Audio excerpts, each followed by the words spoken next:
Hey, how's it going, guys? Mr. Boss for the win here, and in today's GTA 5 video, I'm going to be telling you guys about 10 things you need to know before you end up buying the brand new Progen Emerus supercar in Grand Theft Auto Online. That's right, one of the most highly anticipated vehicles from this update is actually a drip feed car, and we know that it's going to be arriving within the next couple of weeks, hopefully. The reason we know this is because if we actually take a look at the vehicles on the in-game website, we can see that the Emerus is scheduled to be one of the first released vehicles. It's also available for $2.75 million. It's a two-seater vehicle, and it's also the second most expensive vehicle from this update. So save up your money if you want to purchase this car. Now, if you're curious what this vehicle is based off of in real life, it's actually based off of the McLaren Senna, McLaren's newest line of supercar. So Rockstar is no stranger to adding new McLaren vehicles into the game, and this looks just to be another one right here. And I was ecstatic when I saw this vehicle on the trailer and in some of the screenshots, and I was a little bit disappointed that it became a drip feed vehicle, but I'm just going to have to be patient, and let's talk about some things you need to know before you end up buying this vehicle. So let's begin by taking a listen to the startup sound of the Progen Emerus so you can get a better idea of how menacing this new supercar sounds.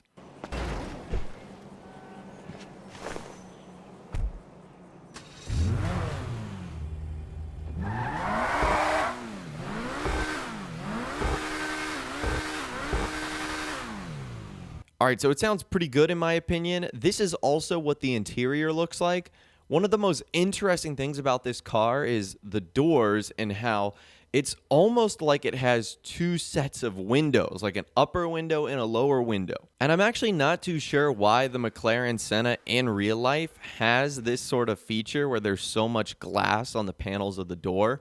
But McLarens are known to have a ton of glass on their doors and roofs, so it's not really a total surprise. But it is kind of unique how you can literally look at the ground, and even from the outside it looks pretty funky too, how you can see like your character's legs and whatnot.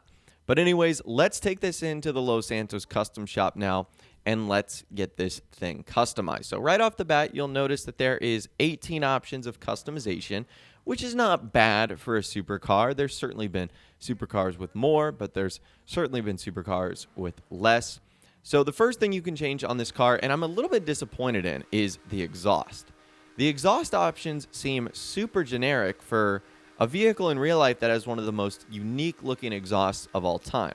Like, for example, let's just take a look at the stock McLaren Senna exhaust right now. You see how it has that really cool, like, Triforce design? How it's got, like, all three of them stacked in, like, an upside-down pyramid?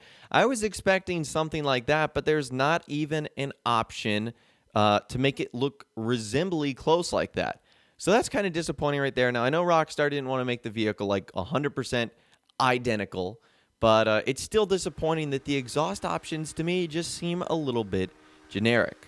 Again, just my personal opinion, just like everything in this video is my personal opinion. But I just think that's slightly disappointing.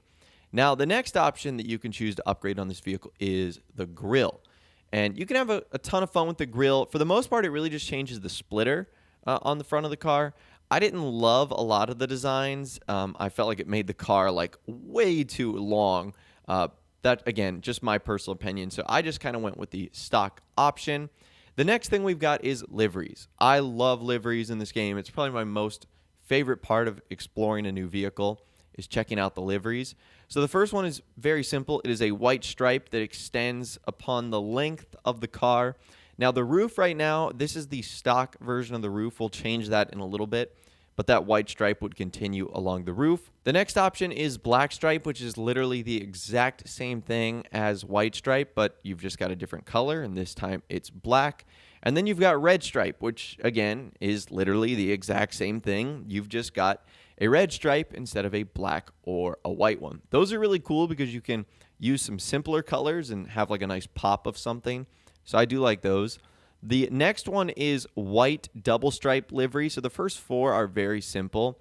The double stripe one is very similar to the first three. You've just got a double stripe on the back end. The first one that gets kind of interesting, but it's not even all that unique, is race livery. It's basically just white stripe with the door sill sort of filled in, and 13 sort of put on the side door panel too. So far, the liveries have actually been very simple with this vehicle, which has kind of been surprising. So that's race livery. The next one is Redwood Racing, which I really like.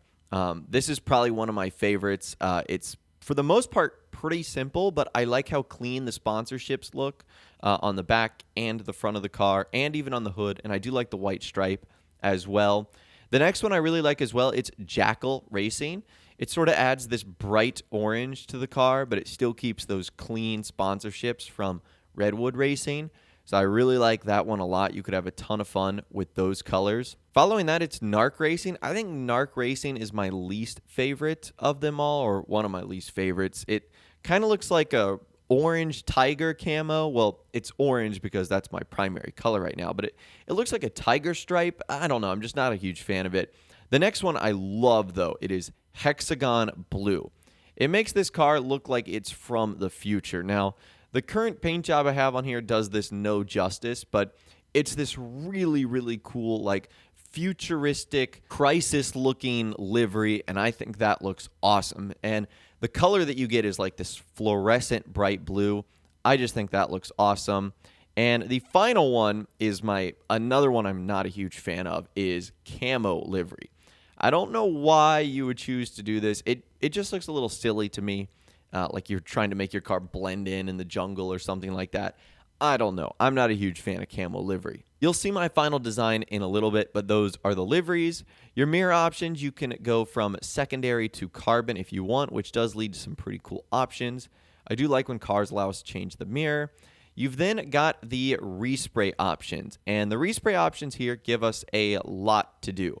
So the primary color is obviously going to change the majority of the body of the vehicle, as you guys can see here. It doesn't change anything on the interior, and at least as far as my design, the secondary color didn't change anything on my car, and it also doesn't change anything on the inside. Your trim color is going to allow you to change like the stitching on the inside of the vehicle. So there's no way to change the interior color like the seats. Those are going to remain black, but you can alter the stitching. Now after that, we go to roof options, where there is a handful of them. I told you guys that by default, you get like a stock roof option, but when you paint the roof, the livery ends up going on there. There's also some carbon options and some vented options too. In my opinion, the painted one looks way better. Following that, you've got skirts, where you have a handful of different options. You've got 13 in total, which can make the car look really, really unique. I decided to stay with the stock one because I felt like it looked a little bit cleaner, and that's sort of the vibe that I was going for. Now, if you thought 13 skirt options was a ton, get a load of this. 25 different spoiler options. Now, I know that the wing on the McLaren Senna is one of its most iconic looks, but this is just crazy. 25 spoilers to choose from. That is wild. And some of them are kind of similar, like they're just black and secondary and carbon fiber options, but still, 25 options to choose from is nuts. So almost none of these vehicles should look alike. I think I decided to go with the primary stock spoiler because it kept a really nice livery design on there. And after that, we've got to check out the wheels. So the wheels are the final thing on this car, and they're actually not a custom version. They're actually just a normal sport wheel that you can change the color of if you want. So no need to mess around with the iFruit app or anything like that. They're actually S-Racer sport wheels. So if you wanted to make them a fun color like bright blue or orange or white or black, you can. No need to mess around with the iFruit app. So those are all the customization quirks and features that I noticed inside of the shop. Let's bring this outside now. As far as opening the doors go, you can only open the passenger and driver side doors, but it does give you a better idea of how funky the doors look because you can literally see straight through them, which does look kind of cool. The doors, in my opinion, look awkward. Like, I don't know what Rockstar did with these doors, but they just feel weird to me. Maybe I'm the only one who thinks that, but the fact that there's like a giant gap in between them, I don't know. It just feels weird to me. The headlights on this car are actually really cool. So the regular lights are like these 5 LED dots, which look awesome. And then if you turn the brights on, you sort of get this LED bar below that glows. And it looks really, really great at night, especially with the current livery that I've got on there. And even the brake lights on the back, they look really good too. So that right there is what the headlights look like on the McLaren Senna, or I should say the Progen Emerus. Now, overall, I think this vehicle is incredibly awesome. Now, I'm slightly biased because I'm a huge fan of McLaren vehicles, so anything that Rockstar adds that even remotely resembles a McLaren, I'm going to eat it all up. It's probably going to be amazing in my opinion. But I really like this. It's got really great customization. There's a few things that I dislike about the vehicle. The exhaust options are not amazing in my opinion if I'm nitpicking, and the doors are kind of weird. But again, that's just me nitpicking at some of the really awesome things about this vehicle. It is really quick. Like, just from the handful of minutes that I had with this, and obviously I'm not racing against other people since it's still unreleased at the moment, but this car is really fast, and it seems to handle really well, seems to have really good top speed. The only problem with this vehicle when it is added into GTA Online is it's expensive, and once you customize the car, it's going to be over $3 million. So that's quite an investment right there just to have one supercar added to your fleet of vehicles. But anyways, that right there is 15 things you need to know before you end up buying the Progen Emerus in Grand Theft Auto Online when it does arrive. Let me know your thoughts, opinions, and more on this vehicle in the comments down below. I'd love to hear from you guys down there. Are you going to be buying this vehicle, or are you going to be skipping out on it? If you did go on to enjoy this video, though, a like rating would, of course, be awesome. And remember to subscribe if you guys are new, or you want to stay up to date on all the latest GTA 5 casino news, videos, and more. And be sure to ring that notification bell as well. Sometimes YouTube just doesn't work, and if you ring that bell, you'll always be guaranteed to be notified when new videos arrive. But of course, as always, guys, thank you all so much for watching. Take care, and I'll see you guys in the next video.